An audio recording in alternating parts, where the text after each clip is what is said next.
Welcome to the Devil's Advocate Show.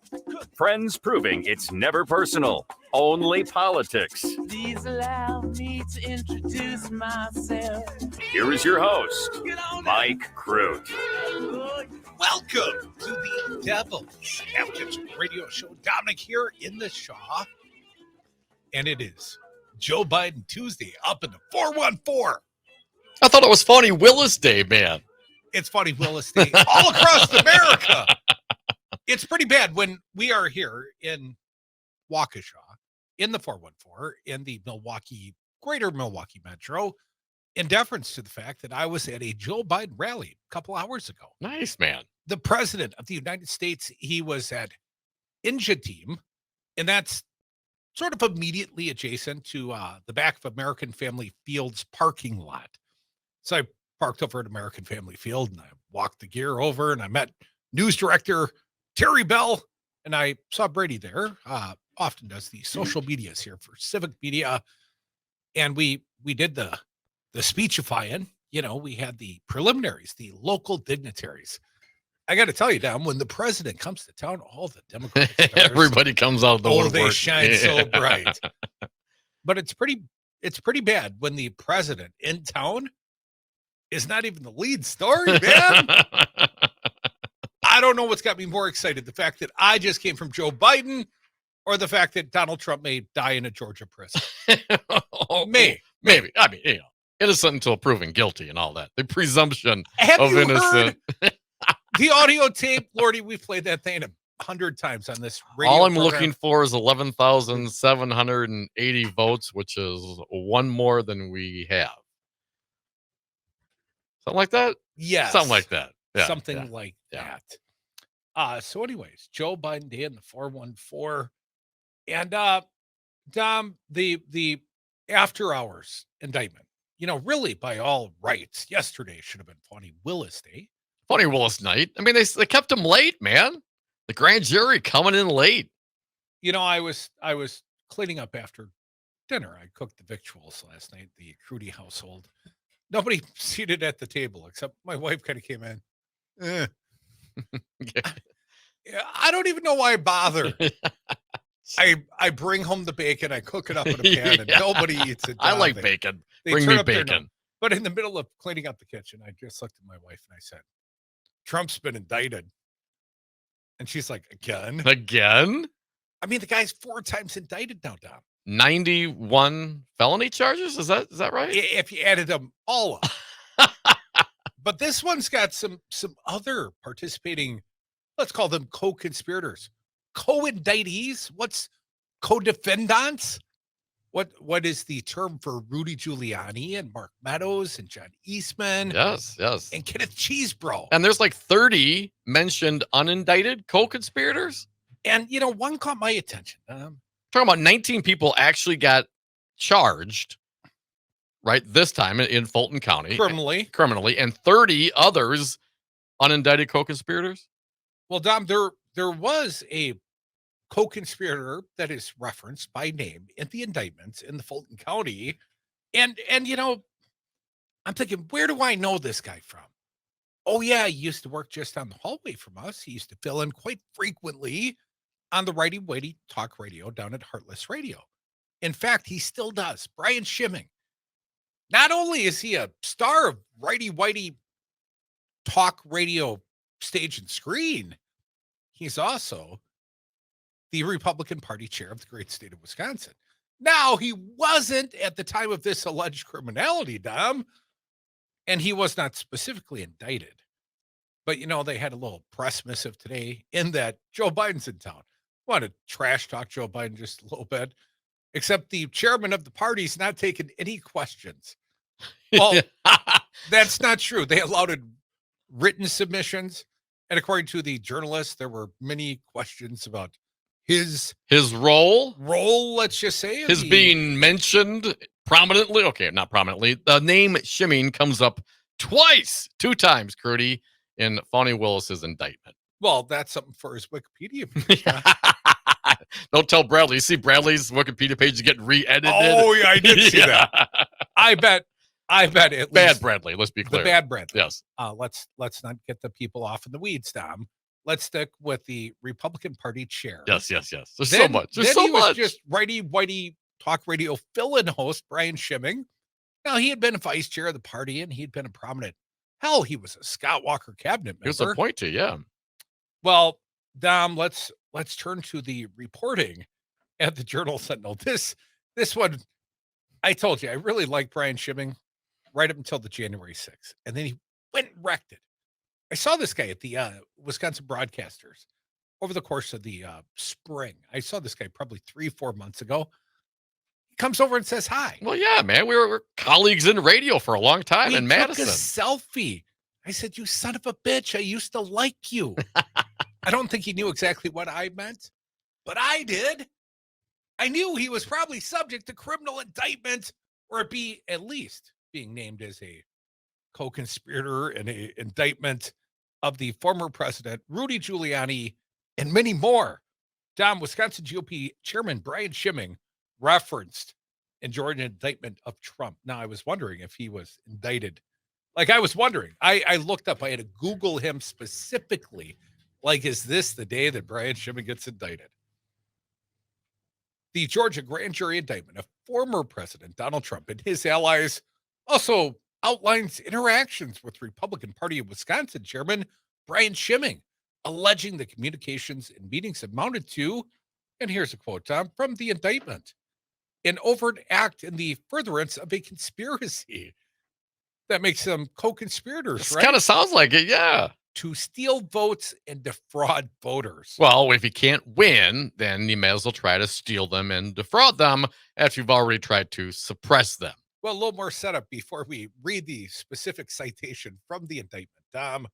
The Georgia indictment accuses Trump and his allies of of a conspiracy to steal electoral votes from Joe Biden after the 2020 election, and the state the Democratic candidate narrowly won on his way to winning the presidency. Dom, I bet it was by like 11,781 votes, something like that. It's close. Here from the indictment, on or about the 12th day of December 2020, Kenneth John Cheesebro met with Brian Schimming and discussed the December 14th, 2020 meeting of Trump presidential elector nominees in Wisconsin. Rudolph William Louis Giuliani, that's Rudy, right, joined the meeting by telephone and stated that the media should not be notified of the December 14th, 2020 meeting of Trump presidential elector nominees in Wisconsin. These were overt acts in furtherance of the conspiracy. Do you get what they're saying here? The mere conversation was a crime, and they were taking specific steps, and they didn't want the media to know, at least not under the advice of Rudy Giuliani. Now, it is my understanding that Andrew Hitt did put out some sort of press missive. Nothing like putting out evidence of the crime. Yeah. I thought you were a lawyer, Andrew. You, then the chairman of the Republican Party, state of Wisconsin. You are still a lawyer until your potential disbarment. Crudy, back to the reporting, Schimming, who was not party chairman at the time, allegedly communicated by email and met with Kenneth Cheesebro, a Trump ally who drafted a memo outlining a plan to draft slates of false, fraudulent, I would say, Republican electors for Trump in key swing states, including Wisconsin. That's according to the indictment and a testimony provided by former party chairman to the U.S. House investigators last year. Because let's not forget, Andrew Hitt had to testify under subpoena, right? J6. The memo was sent to Trump's Wisconsin attorney. What's his name, Crudy? Is it Jim Trupis? I'm not even reading. Jim I'm just Trupis. guessing it's Jim Trupis. And has been referred to as the Wisconsin memo in recent indictments of Trump. Schimming did not acknowledge multiple questions on a Tuesday media call about being referenced in the Georgia indictment. The Wisconsin party official himself is not among those indicted by the Georgia grand jury. In a statement sent later to reporters, the very brave Schimming said this: as stated previously, Republican electors met in accordance with state statutory guidelines on the advice of attorneys and with precedent to preserve all legal options still pending before the courts. No options pending before the courts at that time. Had the courts ruled differently, the alternate electors would have been needed. the courts had already ruled before these false electors cast their ballots down. If you'll recall, the Wisconsin Supreme Court by a Hagedorn had already decided 4-3 that day, earlier that same day. Earlier that same day. It was almost like breaking news at the moment they were committing these conspiracies.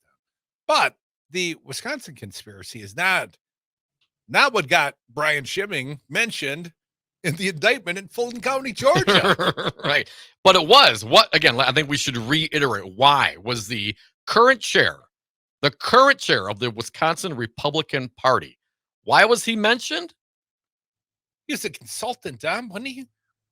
Cheesebro met with Schimming. Cheesebro, don't be a cheesebro, discussed the December 14th meeting with presidential electors in Wisconsin. Giuliani joined the meeting and stated the media should not be notified. They should not be notified of the December 14th, 2020 meeting of the Trump presidential elector nominees in Wisconsin. These were overt acts in furtherance of a conspiracy. The current Wisconsin Republican Party chair was engaged with others in the furtherance of a conspiracy. And let's not forget the last conspiracy. That's what that is. Let's not forget the last one, right? Hitt. Andrew Hitt was the last one, Crudy.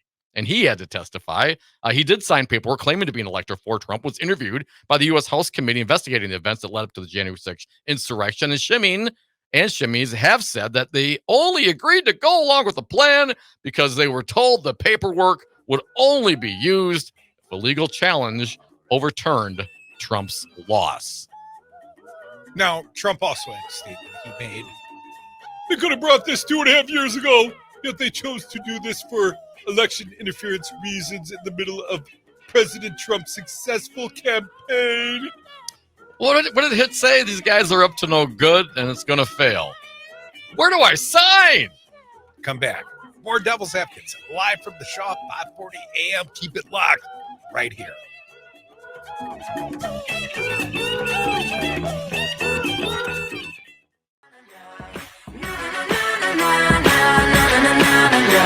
I guess I just lost my husband. I don't know where he went. So I'm gonna drink my money. I'm not gonna pay his rent. And we're back. Thank you for listening to the Devil's Advocates radio show. Phone lines open for you today at 844-967-2789. Also, a timely guest, our friend James Santel, former U.S. attorney, host of Morning Cannolis right here on Saturdays 9 to 11 on the Civic and Media Network. He's going to join us at 5 o'clock to dive in to all the goodies from the Fulton County indictment. Dominic, Pink blew him away last night in Milwaukee. How'd you miss a concert, dude? Yeah, wasn't doing that, man. Not a Pink guy. I've seen Pink before. She's very entertaining, very talented lady. American Field, man, it was raining out. No, man, I was done. But I love some Pink. You know, I didn't see any pink confetti or anything in the parking lot. I was there earlier today at the American Family Field. I mean, you talk about a big venue. She's playing a big venue. Yeah. Even Uncle Joe Biden didn't play American Family Field, man. Right, played a smaller venue, let's just say, down the road. Anya is producing us today. We're in Waukesha. Do we have some of the sound of the Joe Biden speech? We're looking for that. We're going to want to play some of that. And also, we're going to want to take some of your phone calls, react to the newest indictments. There are so many to keep up with of the former president. And also, Joe Biden gave a hell of a speech. Hopefully you listened to it on the Civic Media Network. Dom, you were conspicuous in your absence, though. Yeah. Where was Dom? I got to get work done, man. I'm working over here. So I did double duty. I was there for the both of us, Dom. And what's your big takeaway, Michael? Joe came to start a fight. Joe was picking some fights with the Republicans, specifically Ron Johnson. I mean, Ron's not even on the ballot. Ron already won re-election, sadly. And Mandela Barnes was there. And I did post a picture of Joe Biden on the rope line. And I mean, Joe wasn't leaving. And I had seen warnings last night after the Pink concert. The traffic was going to be a little bit of a pain in the ass last night. Yeah. That was my understanding. I had seen that on the local radio or heard it on the local Civic Media radio station, WAUK, last night. But what I didn't realize is Joe Biden. And Joe Biden, he is a man of the people. He was there working the rope line for longer than he spoke. I mean, seriously, the speech was supposed to be 18 minutes by his own admission. I'm supposed to give an 18-minute speech.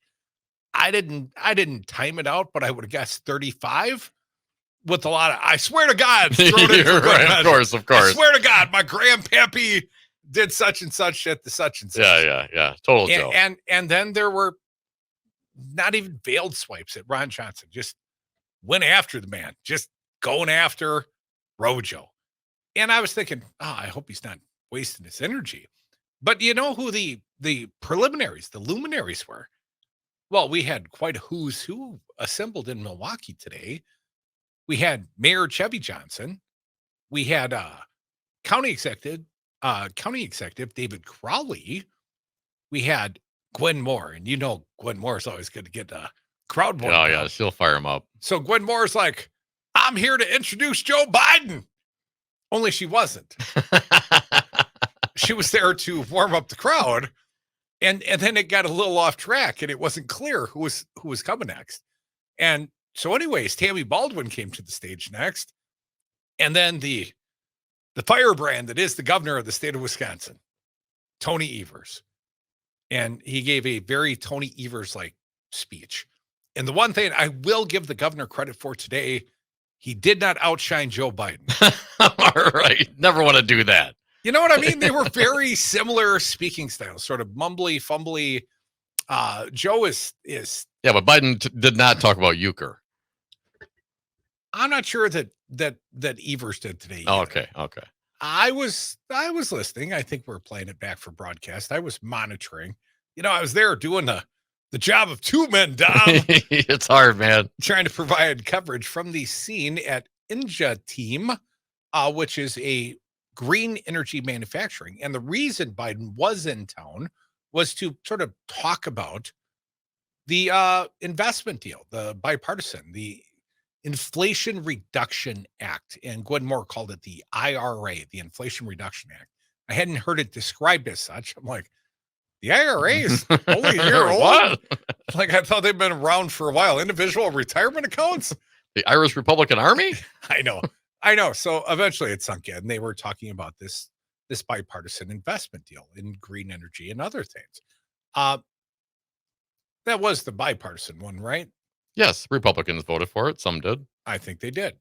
And Joe, and those that didn't will still take credit for it. Joel cash the check. Yeah. And he said, I catch hell from some of these progressive liberal sorts because a lot of the investment, a lot of the states, there's more investment in red areas, in red states, because they need it. And Joe Biden was kind of honest about that. He said, I know it's not popular, but that's where the investment needs to go.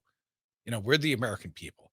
What I text you during the course of his speech, one little 3-word burst. No quit in America. There's no quit in America. That was sort of Joe's attitude. And so anyways, all these fine local electeds, I saw Melissa Sargent there and Tammy Baldwin gave a little brief speech, like 2.5 minutes, really pretty quick. And then they started announcing the wrong people. And Tony Evers got like a curtain call, and now Governor Tony Evers. Well, Tony went up there with no prior introduction and he had already given his speech. So then Tony got up like he's at the ball game, like he just hit the home run to win it, right? Tony's like waving to the crowd. He's having a little fun with it. Second time around, yep. Yeah, curtain call, they called it, right? You get up to bat, you hit the home run. And there was one brief moment where Mandela Barnes, our friend, Mandela, he should be our center. But Mandela leaned in and, man hug. But I captured the moment from maybe 10, 20 yards away. And it looked like he was leaning in to give Joe a kiss. Like, I love you, man. I love you too, man. Here's what the people of Milwaukee probably didn't love. Because Joe failed to exit in a timely fashion, the eastbound 94 was dead stop for miles. I was coming back. I was driving back out to Waukesha, out here to the suburbs. I was going west. You're right. You're going the right direction. But you'd have thought they were playing a World Series game because all the traffic was stopped. They just had cones and sheriffs, and they had the traffic stop. And when I left, Joe was still kissing babies and shaking hands. Come back with us. That man loves humanity. So do we. We're the Devil's Advocates. You can be a part. 844-967-2789. A big Biden Tuesday edition.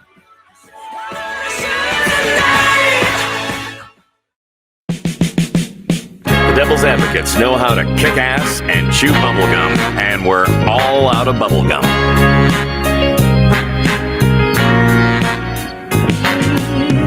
Welcome back to the Devil's Advocates radio show. Midnight train to Georgia. It wasn't quite midnight, but the indictments did roll down on the former president yesterday. And, it's interesting that Scott Walker felt like he had to pipe up. You've got that, don't you? Yes, I do have it. I did retweet. Now, the former gubernator of the state of Wisconsin was the target of the John Doe investigation. And for those that are new fans to the show, we covered that for years because the guy was flouting campaign finance laws. He was breaking them with constancy. How do we know it? Because the Government Accountability Board had given him a specific directive, as they did to Mary Burke. And yes, to all of them, yes. You cannot coordinate with outside third-party group under Wisconsin law. And he did. With constancy. He was breaking the laws of the state of Wisconsin, and he was investigated by the gold standard, the former Government Accountability Board. So what the Republicans do, they got rid of the retired judges, the referees. Now we got a very partisan, piece of what that the Republicans are also not happy with of their own creation. Not like the people that serve on the Wisconsin Elections Commission. Our friend Mark Thompson, who does the Paul Revere show right here on Monday nights. Well, they're good people. Even the Republicans, Tom, I got to give some credit to. They're not out there claiming it was a rigged election or it was stolen from Trump, anything of that regard. Most of them aren't. Some of them are. But Scott Walker was breaking laws. And Scott Walker was at minimum creating what would have been tremendous civil forfeitures, like $100 million worth. Because of Wisconsin campaign finance laws, like a triple doubler. It's like a Kobe Bryant special. But he never got charged. And they got rid of the John Doe investigation of politicians. And they got rid of the Government Accountability Board. And for good measure, they changed the campaign finance laws, doubled the caps to the governor and other electeds, and said effectively it's the Wild West here in the state of Wisconsin. Corporations can give uncapped donations to the party, and then the party can turn around and give it back to a candidate. Ain't that swell? That was all under the tutelage of Scott Walker. And it made him a target of the John Doe investigation. And there were some other things he did, like a sweetheart real estate deal with a leasing agent on Big Blue in Milwaukee. That was still when he was, county executive? Yeah, there were some other things that happened. Like a unreported Wi-Fi router in his county executive's office. The secret router. Yeah, yes, so people could, work on set county up by time. Tim Russell, who utilized stolen funds from a charity established by Scott Walker and effectively took 20 grand or more, some for the solicitation of sexual favors and some for the creation of a Scott Walker for Governor website, which was funded with stolen dollars from a charity that Scott Walker created, which was staffed by a Scott Walker guy named Tim Russell, I think went to prison. Yeah, that guy. Scott Walker, he was above all reproach. Oh, of course. How could anyone want to investigate a guy like that? Here's what Walker tweeted out 9 hours ago. Political motivated liberal DAs targeted me and my allies for years until a federal judge shut them down. So forgive me if I'm a bit cynical about another politically motivated liberal DA targeting President Trump. The fact that your ass didn't, and I'm not saying these were Trump-like serious crimes. I think Trump's crimes far more serious than breaking campaign finance laws in the state of Wisconsin. But Scott Walker, you were a criminal. You were engaging in criminal acts. You were breaking the laws. And the fact that the laws have subsequently been changed for your benefit, your specific benefit, doesn't mean you weren't a criminal and broke the laws at the time when you were perpetrating criminal acts, I would allege. And I'm not an attorney, but I did read the piece in The Guardian because Scott Walker asked, man. Right, I know. This guy raised millions of dollars illegally. Millions.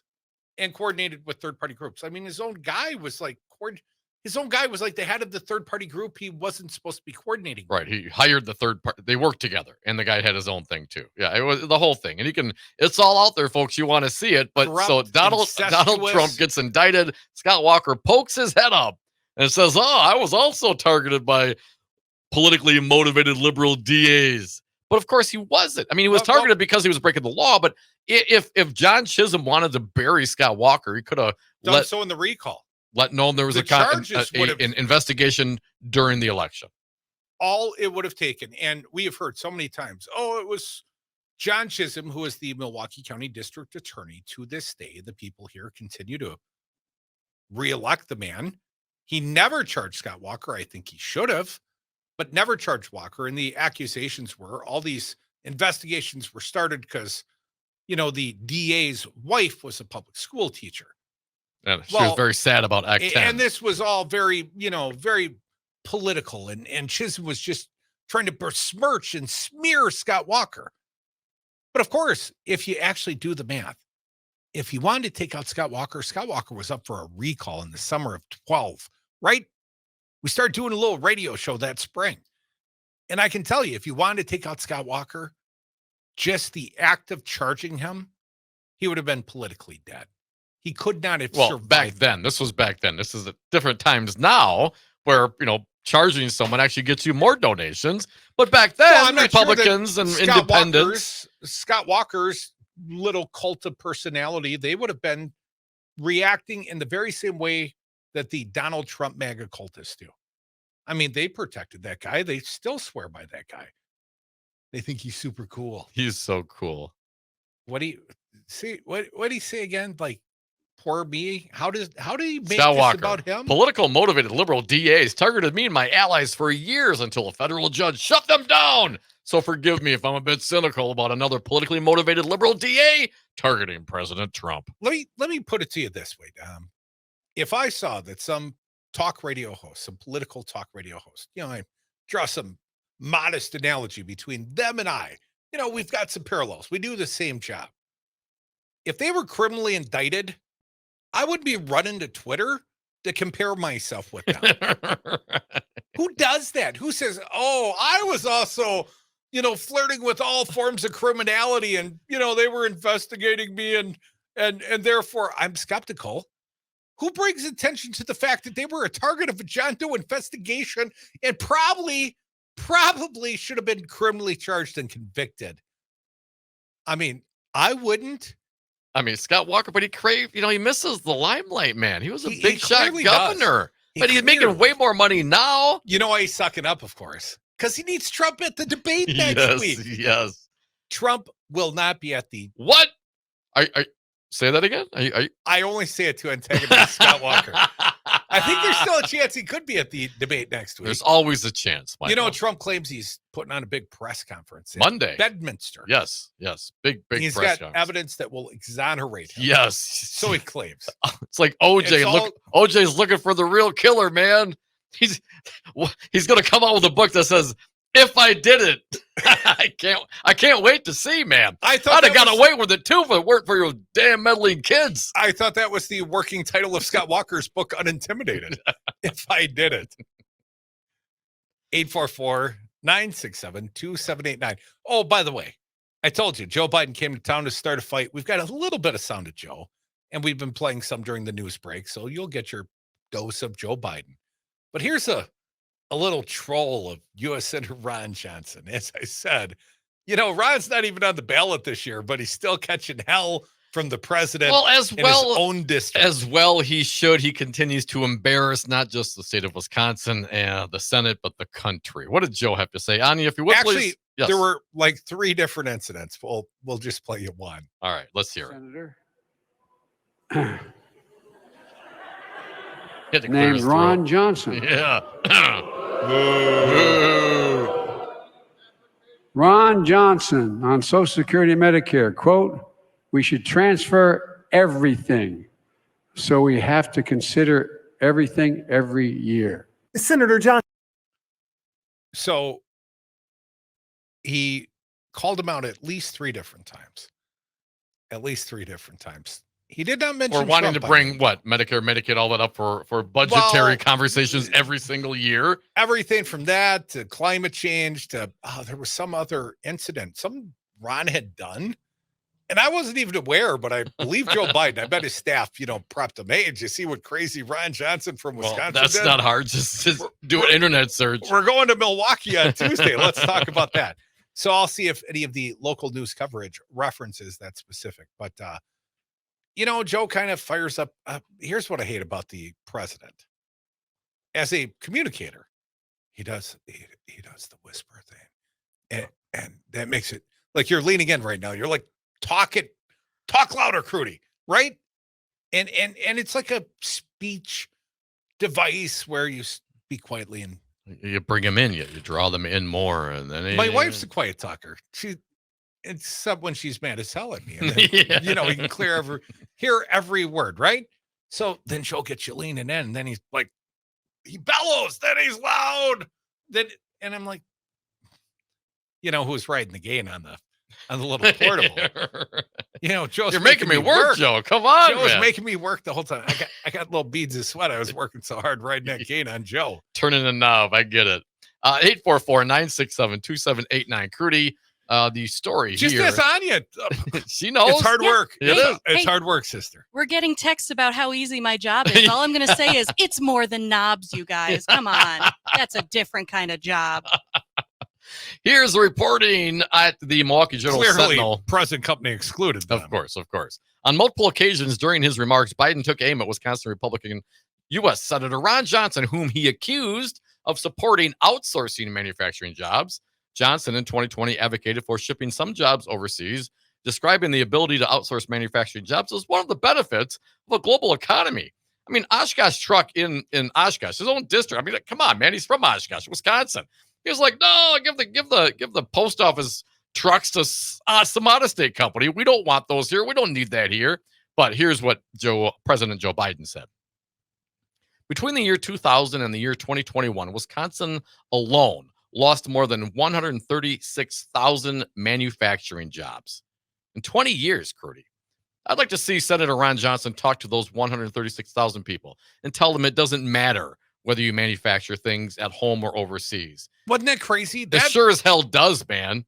Sure as hell does, Crudy. Joe is a little salty. But isn't that a crazy thing? I had not heard that Ron Johnson had effectively said, let the poor people manufacture. We don't need Americans doing all that labor, turning knobs and such. Well, it's less expensive for the manufacturer, right? And then you can either pass those savings along, or more likely, keep them for yourself. Oh, I like that idea. See, that makes me richer. Profits. Yeah, see, it's very simple. So, what Ron would imply is the next time I'm at a Joe Biden event and Joe's talking trash about Ron Johnson, I got to ride the gain. Perhaps I should bring a immigrant laborer along, Ron, a third world laborer, because there's billions of them. That's pretty much Ron's thinking. Well, at least you know that Ron sees himself as a little more equal than some others. But of course, that we have, constituents in the state of Wisconsin, that have lost, as President Biden pointed out, 136,000 manufacturing jobs in 20 years.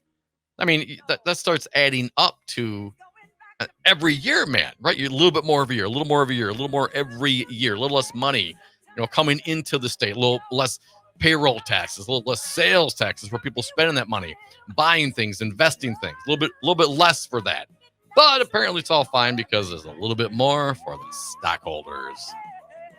I don't know how that could be, Dom, since Scott Walker was the governor like more than a decade ago. We've had a manufacturing and agricultural tax credit where manufacturers in the state of Wisconsin pay a 0.4% tax rate. That's a sweet as hell deal if you can get it. But we haven't seen any sort of overwhelming growth in the manufacturing sector. Come on, man. Foxconn, baby. The eighth wonder of the world. Oh, wait. Green Bay Press Gazette today reporting that not only did Foxconn close their Eau Claire Center earlier this month, they are now also closing, or at least putting up for sale, the Green Bay office building, the Innovation Centers. Does that mean they're not moving forward with the fish farm, Dom? Come back with us. We are the Devil's Advocates. You can be a part. 844-967-2789.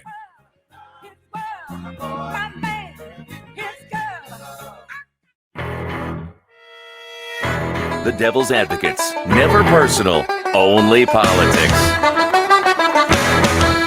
And welcome back to the Devil's Advocates radio show. Join us on the lines, 844-967-2789. James Santel, former U.S. attorney, going to join us in the happy hour, so we look forward to that. I mentioned Foxconn. A little Dropkick Murphy's going out to Scott Walker. Scott Walker brought us Foxconn. They literally hate him. And the reporting today at the Green Bay Press-Gazette, Foxconn Technology Group has listed for sale a downtown Green Bay riverfront high-rise 5 years after its intended use did not materialize. I mean, I got to tell you, are you shocked? I am shocked. Shocked, I tell you. Gambling here? The 6-story Watermark building, 115 Pine Street on the shore of the Fox River, is for sale for $9.75 million, according to LoopNet. We're on the Fox River in downtown Green Bay, Dom, with the WGBW studios. You can hear us there now on 97.9 FM, 1590 AM. Well, how long is the lease, man? We got a nice property for sale. Oh, here. we got a nice spot, though. We're not moving. Foxconn bought the property in 2018 as part of a plan to develop innovation across Wisconsin. It envisioned up to 200 workers in the Green Bay facility. Woo, up to 200 workers, man. How did that vision work out?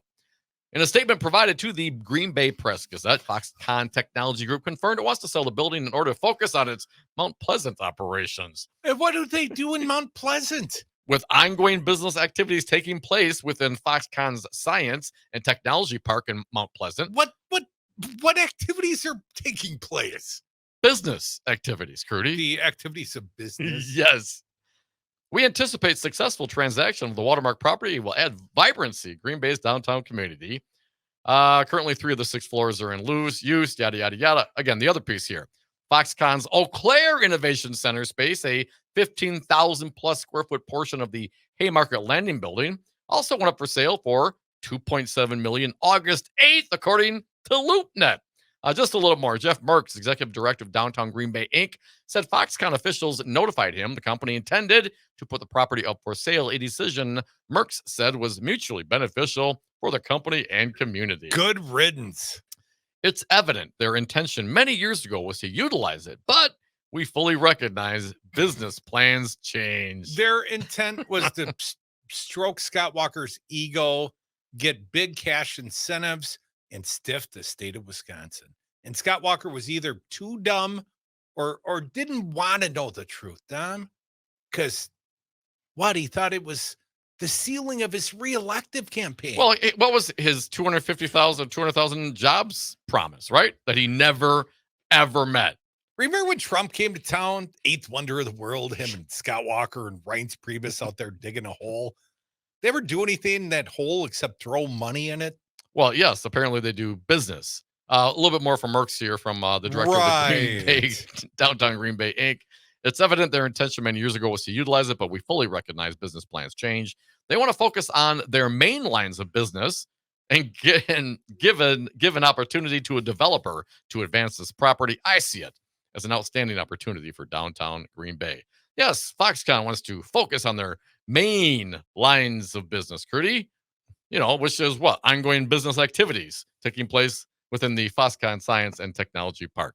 It's business. Crudy, don't worry your pretty little self about it. Primary business activity is the solicitation of tax credits from the state of Wisconsin.